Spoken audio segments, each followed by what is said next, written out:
आई तुम्ही म्हणत होते ना आई बाबाला न्यायसाठी घ्यायला आणण्यासाठी फोन कर म्हणून आपल्या श्यामला आणि अभिजीला. तर मी अभिजीला कॉल केला होता. अभिजी म्हणत होते की त्यांना कामात ते येऊ नाही शकत आणि श्यामजीलाही थोडं ऑफिसचं कामात ते येऊ नाही शकत. मीच जाते नाही त्यांना घेऊन येते ना.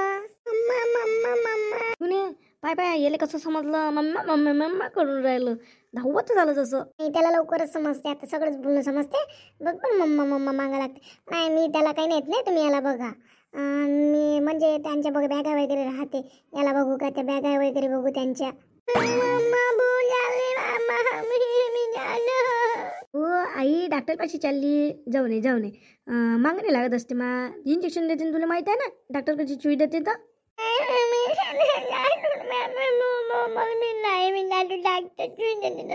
ना मा असं गोंधळ कळत नसते. मा नाही लडू असं नाही करत असते. मागणे लागत असते. आई येते ना जाते ना ते लगेच येते सुई घेऊन. आमच्या बाबूला सुई देते मग डॉक्टर सुई देते. मग आपल्या बाबूले सुई देते डॉक्टर. झोपला मा हा का बरं रडत आहे.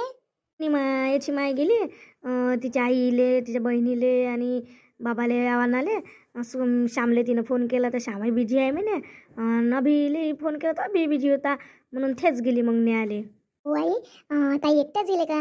ताई जर गेले असतात मी गेली असती त्यांच्यासोबत. तर मला म्हटलंय ना ताईंनी मी. हो ती एकटीच गेली. चालली गेली लवकर लवकर. पोरगही मागं लागलं होतं माहितीच्या. कायचं मम्मा मम्मा भल्ला हुशार आहे. भल्ला समजते त्याला. शेवटी आता इंजेक्शन द्यायला देते बा असं म्हणून राहिली. पट्टेले पट्ट काय काही खूपच या बदमाश झाला आता. सगळं बोलणं समजते. अधिक रडा तुम्ही सांगत राहिले इंजेक्शन नाही घेतलं कसं ना हसं येते विचारे. चॅट मारा लागते त्याला. या पोराचा विषय घेतला का हसच येते. म्हणतो कोमल तुला ती आता पाहुणे येते तर जराच म्हटलं पोहे वगैरे करून घे. कसं आल्या आल्या ते द्यायला बरं होते. लय दूर आले थकले असं ना तर ते करून घे तू. चहा पाणी मग करतो. हो आई मी करते. आई दूध घेऊन यावं लागत होतं. तुम्ही डेअरीतून आणता का कोणाच्या घरून आणता. तर माशी विचारतो मी. एक ना एक गोष्ट आता ह्या पोराला न्याय लागन सोबत दूध आणण्यासाठी. पाहुणे याच्या अगोदर घेऊन या लागन बापा. त्याच्यात एकदा चांगलं नाटक बरं नाही वाटत जरासंही. बाबा मी तर दिसून नाही राहिली. आपली इच्छी आली नाही वाटते. हो येईन नाही ना. तिने सांगितलं ना आपल्याला फोन करू येतो म्हणून. तुम्ही थांबा मग बट्टावर येईन जराशी येताना वेळ झाला असं. जवळ असते लवकर आले असते तिला घेऊन. पैदल वेळ नाही लागत का हो. आपली ताई आली. दिसली मला. येऊन राहिली हा. मलाही दिसली. येऊन राहिली ती झैकत नाही आता. दूरचं झैकत नाही. जवळपासचं दिसते. मला नाही दिसून राहिली बा.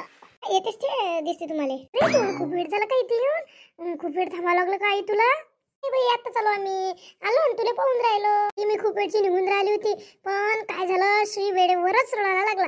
मी म्हटलं मी नेत नाही आला. त्याच्या आजी म्हटलं तुम्हीच वागवा म्हटलं. मग त्याची आजी पाहून राहिली त्याला. कुठं शांत बसते तो. मी आल्यावर नुसतं रडत होता. का बाई खूप वेळची उभी असेल ना. ट्रेन मध्ये उभं राहायला लागलं का. जागा भेटली तुम्हाला. मस्त बसलो होतं. ती आईला जरासं उभं राहायला लागलं. ती राहिली उभी. माझ्याकडून उभं नाही राहिलं होतं. पाय जरासं दुखणं आहे ना म्हणून. नाही तुम्ही उभं राहू ना पहिले. बाबा दाढी गिडी काऊन नाही केली तुम्ही. नेहमी नाही करत पण आता तुम्हाला माहित नाही का काय कारण आहे म्हणून. आता तरी करावं लागत होती तुम्ही दाढी वगैरे. ताई काय कारण आहे सांग बरं मला. बाबाला एकदम नाही तर बाबा तर कधीच दाढी काढत नाही. तुम्ही म्हणत नाही कधी. आज का बरं म्हणत आहे तुम्ही. गीता तुला सांगतो कारण असं आहे की तुझ्या लग्नाची बोलणी करायसाठी पाहुणे येणार आहे म्हटलं. तुला पाहायला पहिली पाहणी आहे म्हटलं. आणि शांत राहायचं. मला तर आईनं खोटं काहीतरी सांगितलं. तुझ्याकडे कार्यक्रम आहे म्हणून ताईनं बोलवलं म्हणे. आणि असे का मग आईला शोभते काय सांग बरं. असं करायला पाहिजे का आईनं एवढी खोटी का बरं बोलली मला माझ्यासोबत. येणार होती का तू. तुला लग्नाचे पाहुणे पाहिले तर म्हटलं ऐकते का तू कोणाचं कधीतरी. शेवटी आम्हाला तुझ्यासोबत खोटं बोलून सगळं काही करायला लागलं. आणि उद्या पाहुणे येते माझ्या घरी म्हटलं या विषयावर बोलायचं नाही. काही तमाशा वगैरे करायचा नाही. आणि चांगलं राहायचं. मी कोणासोबत लग्न करत नाही. माझं प्रेम त्याच मुलावर आहे. मी त्याच्यासोबत लग्न करणार. अगोदर करू नका. जे सांगतो तेवढं ऐक. काय आम्ही पसंत केलेलं पोरगा आहे म्हटलं. तुला काय बेकार नाही देणार. चांगलंच देणार आहे पाहून. काही त्या मुलासोबत लग्न नाही करायला लागत. किती काही आवडत असलं तर सांगितलं बाई मी तेच करणार. तुम्ही काही करा. जास्त तुला तोंड नको लाबडू. आमची काहीच नाही आहे. थोडंसं आईबाबाचा विचार नाही आहे. आपल्या बाबाची तब्येत नाही राहत बरोबर काही नाही बा. त्याचा विचार आहेच नाही तुला. त्या टेन्शन म्हटलं सारा मी बिमार राहतो म्हटलं. त्या किती विचार येऊन राहिला मला म्हटलं. आपलीच लावतं याच्या पुढे ऐकली तर पाय म्हटलं 2 दिन थोबाडी माझ्या घरी नखरे करू नको. घरचे म्हटलं सगळेजण म्हटलं तुला किती चांगलं समजतं म्हटलं, असे करशील तर पाय. नखरे करू नको आता, जे आहे ते चुपचाप राह. पहिले ते पोरगं गिरगं पाहून घे, सगळं घरचं गिरचं बरोबर आहे म्हटलं. पसंत आलं तर लग्न करतो. नाटकं करू पसंत येऊ का नाही येऊ, आता आमची पसंती आहे म्हटलं याच्यात. चालली गावाला मी येत नाही तुझ्या घरी पण. कशी येत नाही? जास्त शपारली का? माझी सासू सासऱ्यांना माहीत झालं म्हटलं. मी सांगितलं त्यांना का तुला पाहुणे पाहिले तर उद्या आमची लास्ट ठेव ना जराशी, स्वतःचा विचार करशील आयुष्यभर. आमचा कधी वर्षीन तू विचार. सारखी होती मग जबरदस्ती आहे. मला नेहमीच असं करतात सारे माझ्या मागच लागले तसे. किती मनाला बेकार वाटत असं. तुला किती प्रेमानं वागवलं, जे म्हटलं ते घेऊन दिलं. जे ज्याला शिक्षणाला ॲडमिशन घ्यायची तिथं दिली. तू आमचे किती चांगले ऋण फेडले. तुला माहित नाही का आपल्या घरच्यांना काय असते काय नाही. चालली कोणाच्या मागं लागली का लागली. पोरगा चांगला असतात त्याच्यासोबत आम्ही लग्न लावून दिलं. तू काही पाहून पाहिशील आणि कोणासोबत लग्न करून देईन का? सर्व आयुष्याचा प्रश्न आहे, एका दिवसाचा प्रश्न आहे का म्हटलं. मग तुलाही त्रास होईल, मग पस्तावशील, मग आम्हाला म्हणशील तू काही पण. आता आम्ही चांगलं सांगून राहिलं तर ऐकून नाही राहिलं. वेळ गेली तर वापस येते का? तुला काय आहे थोडं डोकं नाही आहे म्हटलं. आपाप तुला समजेल काही दिवसाने. फक्त प्रेमानं पोटने फिरत असतं, कमवायला लागतं काही ना काही. ते पहिले चांगलं वाटतं. मग घरी म्हटलं सामान नसलं काही, तेल साखर सगळं पाहावं लागते. नवऱ्यानं कमावलंच नाही तर काही गोटी माती खाशील का तू? जी तर छान खूपच आहे. तुला चांगले ड्रेस पाहिजे, मोबाईल चांगला पाहिजे, आणि चांगलं फिरणं, मोबाईलला रिचार्ज पाहिजे.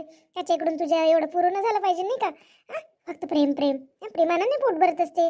मग भांडणं होतात ना. मग बिजी कमावतात तरी पण म्हटलं कमी पडतं म्हटलं. तुला काय काही समज नाही काही नाही. चालले कोणाच्या मागं लागली का लागली.